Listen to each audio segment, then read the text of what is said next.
എല്ലാവർക്കും നമസ്കാരം. ഞാൻ മിത്രവിന്ദയാണേ. പുതിയൊരു കഥയുമായി വന്നതാണ് കേട്ടോ. ഒരുപാടൊന്നുമില്ല, ഒരു ചെറിയൊരു കഥയാണ് കേട്ടോ. രുദ്രാക്ഷം തീർന്നതുകൊണ്ട് നമുക്ക് ഇതിവിടെ തുടങ്ങാം.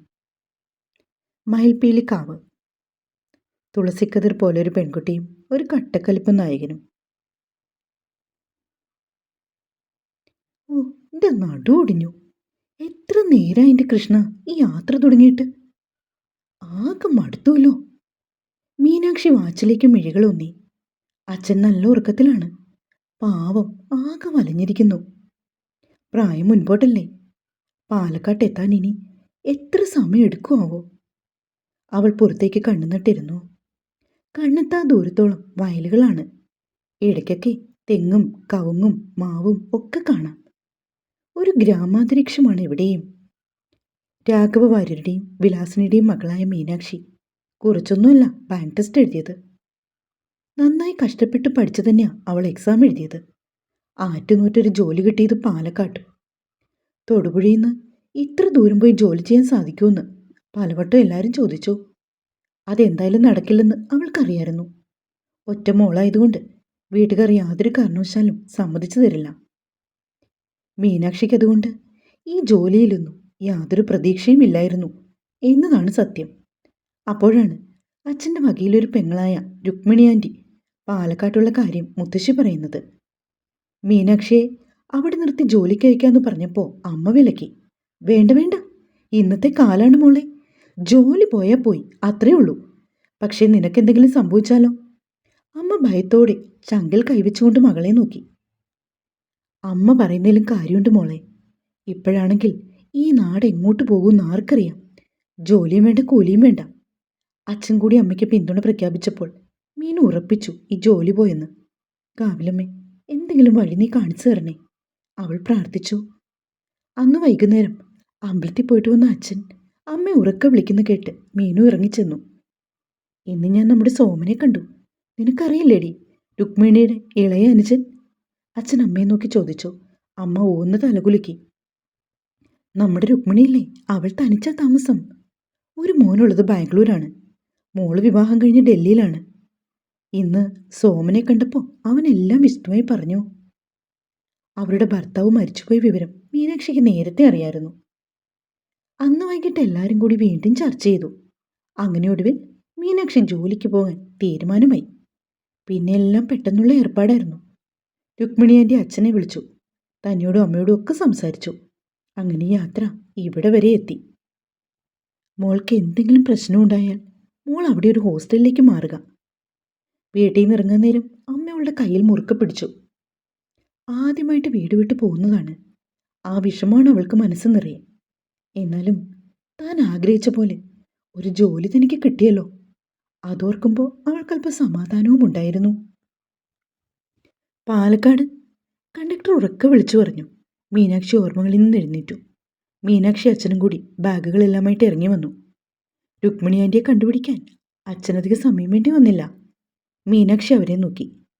50-നടുത്ത് പ്രായമുള്ള ഒരു സുന്ദരിയായ സ്ത്രീയാണ് രുക്മിണി ആൻറ്റി. പിങ്ക് നിറമുള്ള ഒരു കോട്ടൺ സാരിയാണ് വേഷം. നെറ്റിയിലൊരു വട്ടപ്പൊട്ടുണ്ട്. ആകെയുള്ള ഒരുക്കം ആ പൊട്ടിലാണ്. നീണ്ട കൈത്തണ്ടി ഒഴിഞ്ഞു കിടക്കുന്നു. മുഖത്തൊരു വിഷാദ ഭാവമാണോ ഒളിഞ്ഞു കിടക്കുന്നതെന്ന് അവൾ ഓർത്തു. ഒരു കാര്യം പറയാതെ വയ്യ, ഇവർ താൻ വിചാരിച്ചാലും സുന്ദരിയാണ്. മോളെ, നീ വലുതായത് പിന്നെ ആദ്യമായിട്ടല്ലേ കാണുന്നേ? അച്ഛനോട് സംസാരിക്കുമ്പോൾ ആൻറ്റി തന്നെ നോക്കിയൊരു പുഞ്ചിരി തൂകി. നിനക്കൊരു 10 വയസ്സുള്ളപ്പോൾ കണ്ടതാ നിന്നെ, ഓർക്കുന്നുണ്ടോ? അത് ഈ ആൻറ്റി ആയിരുന്നോ? മീനാക്ഷിയുടെ ഓർമ്മകൾ പിന്നിലോട്ട് സഞ്ചരിക്കാനുള്ള അവസരം നൽകാതെ അച്ഛനും ആൻറ്റിയും കൂടി ബാഗ് എല്ലാം എടുത്ത് കാറിൽ കയറ്റി വെച്ചു. ആൻറ്റി നിഷ്പ്രയാസം കാറോടിച്ചു പോകുന്നത് പിൻസീറ്റിലിരുന്ന് ആരാധനയോടെ അവൾ നോക്കിക്കണ്ടു. അച്ഛനും ആൻറ്റിയും നാട്ടിലെ വിശേഷങ്ങളൊക്കെ പങ്കുവച്ചു. ഇടയ്ക്ക് അവരുടെ ഓർമ്മകളിൽ ഭർത്താവിൻ്റെ കാര്യങ്ങൾ പറഞ്ഞപ്പോൾ അവരുടെ മിഴികൾ ഈറനായി. ഒരു ഇരുനില മാളികയുടെ മുൻപിൽ വന്ന് വണ്ടി നിന്നു. ഏതോ ഒരു സ്ത്രീ വന്ന് ഗേറ്റ് തുറന്നു. 3 പേരും കാറിൽ നിന്നിറങ്ങി. മീനൂട്ടി, കയറി വരൂ മോളെ. രുക്മിണി അവളെ വാത്സല്യത്തോടെ വിളിച്ചു. എല്ലാവരും കൂടി അകത്തേക്ക് കയറി. വിശാലമായ ഒരു മുറിയാണ് അവർ അവൾക്കായി ഒരുക്കിയത്. ഇവിടെ ഞാനും ഈ ശോഭയും മാത്രമേ ഉള്ളൂ. ദേവികമോൾ വർഷത്തിലൊന്ന് വരും ഡൽഹിയിൽ നിന്ന്. മോനാണെങ്കിൽ രാത്രി വന്നാൽ രാവിലെ തന്നെ പോകും. ആ, മക്കളെ കണ്ടും മാമ്പൂ കണ്ടും കൊതിക്കരുത് അല്ലേ അണ്ണ?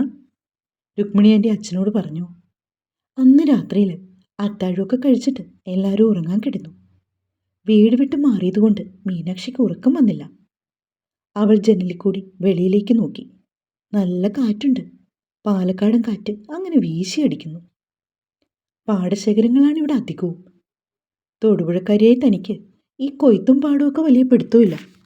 കൃഷി തുടങ്ങാറായി എന്ന് രുക്മിണി ആൻറ്റി അച്ഛനോട് പറയുന്ന കേട്ടു. മുറ്റത്ത് നിറയെ ചെടികളുണ്ട്. പക്ഷെ നേരം പോയി വന്നുകൊണ്ട് താനതൊന്നും നോക്കിയില്ല. എപ്പോഴാണ് വന്ന് കിടന്നതെന്ന് അവൾ അറിഞ്ഞില്ല.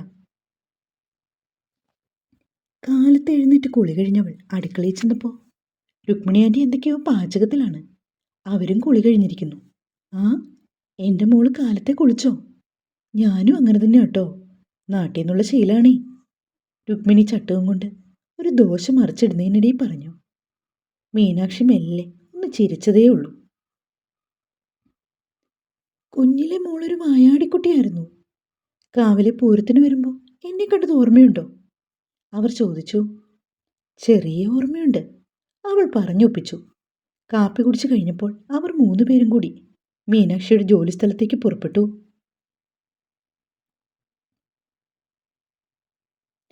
ഒരുപാട് വലിയ ബാങ്കൊന്നുമല്ല. എല്ലാം കൂടി ഒരു 5 ജീവനക്കാരുള്ളൂ. ക്ലർക്കായിട്ടാണ് മീനൂട്ടിയുടെ നിയമനം. അച്ഛൻ അധികം വൈകാതെ യാത്ര പറഞ്ഞു പോയി. മീനുവിൻ്റെ മനസ്സിലൊരു സങ്കടക്കടൽ ആർത്തിരമ്പി. പണ്ട് നഴ്സറി സ്കൂളിൽ തന്നെ കൊണ്ടുവിട്ടു പോകുന്ന അച്ഛനെയാണ് അവൾക്ക് ഓർമ്മ വന്നത്. മീനാക്ഷിക്ക് ഹോം സിക്നെസ് ആണ് കേട്ടോ, അടുത്ത ചെയറിലിരുന്ന് നളിനി ചേച്ചി പറഞ്ഞു. തോമസ് സാറാണ് മാനേജർ. കൂടാതെ നളിനി, അംബിക, വിജയൻ, ഇത്രയും പേരാണ് ബാക്കി അംഗങ്ങൾ. ഒരു കസേര ഒഴിഞ്ഞാണ് കിടക്കുന്നത്. വിശാൽ മേനോൻ എന്ന ബോർഡുണ്ട്. വൈകിട്ട് അവളെ കൂട്ടിക്കൊണ്ടുപോകാൻ ആൻറ്റി എത്തിയിരുന്നു. ബസ് സ്റ്റാൻഡും ബസ്സും ഒക്കെ അവർ അവളെ പരിചയപ്പെടുത്തി കൊടുത്തു. വീട്ടിൽ വന്നതേ അവൾ അച്ഛനെയും അമ്മയും മുത്തശ്ശിയും ഒക്കെ വിളിച്ച് സംസാരിച്ചു. രാത്രിയിൽ ഒരുപാട് നേരം രുക്മിണിയും മീനാക്ഷിയും തമ്മിൽ സംസാരിച്ചിരുന്നു. ആൻറ്റിക്ക് കൂട്ടിന് ശോഭ ചേച്ചി രാത്രിയിലില്ലേ? അവൾ ചോദിച്ചു. മോള് വന്നുകൊണ്ടാണ് ആൻറ്റി അവരെ പറഞ്ഞയച്ചത്. ഇല്ലെങ്കിൽ അവൾ ഇവിടെ എന്നും നിൽക്കുന്നതാണേ. ഫോൺ ബെല്ലടിച്ചപ്പോൾ രുക്മിണി പോയി അതെടുത്തു. മോളെ, ആ സുഖം. നിനക്കോ? വിഷ്ണു എത്തിയോ? അച്ഛനും അമ്മയും എന്തു പറയുന്നു? കുഞ്ഞെന്തിയടി? അമ്മയും മകളുമായുള്ള സംസാരം അങ്ങനെ നീണ്ടുപോയി. അവൾ വിളിച്ചാൽ എങ്ങനെയാ?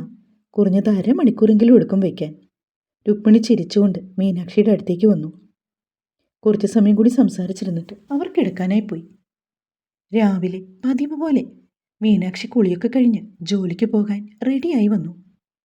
രുക്മിണി കണ്ണെടുക്കാതെ അവളെ തന്നെ നോക്കി നിന്നു. പച്ച നിറമുള്ള ഒരു സൽവാറാണ് അവൾ ധരിച്ചിരിക്കുന്നത്. സുന്ദരി കുട്ടിയാണ് മീനാക്ഷി. ഐശ്വര്യം തുളുമ്പുന്ന ഒരു പെൺകിടാവ്. ആ ദിവസം ബസ്സിലാണ് മീനുട്ടി ബാങ്കിലേക്ക് പോയത്. രുക്മിണി ആൻറ്റി അവൾക്ക് എല്ലാ നിർദ്ദേശവും കൊടുത്തിരുന്നു. ബാങ്കിൽ ചെന്നപ്പോൾ ചന്ദനക്കോഴി അണിഞ്ഞ സുമുഖനായ ഒരു ചെറുപ്പക്കാരൻ അവിടെ നിൽക്കുന്നത് മീനു കണ്ടു. ആ വിശാൽ, ഇതാണ് കേട്ടോ നമ്മുടെ പുതിയ കുട്ടി. അംബിക മാഡം പറയുന്ന കേട്ട് വിശാൽ തിരിഞ്ഞു നോക്കി. ഹലോ. അവൻ മീനാക്ഷിയെ നോക്കി ചിരിച്ചു. അവൾ തിരിച്ചു. ഒറ്റ നോട്ടത്തിൽ തന്നെ അവൾ അവൻ്റെ മനസ്സിലേക്ക് കയറിക്കൂടി കഴിഞ്ഞിരുന്നു. തുടരും. ഒരു കുഞ്ഞിക്കഥയാണേ. നിങ്ങൾക്കിഷ്ടമെങ്കിൽ നിങ്ങൾ സപ്പോർട്ട് ചെയ്യണം കേട്ടോ.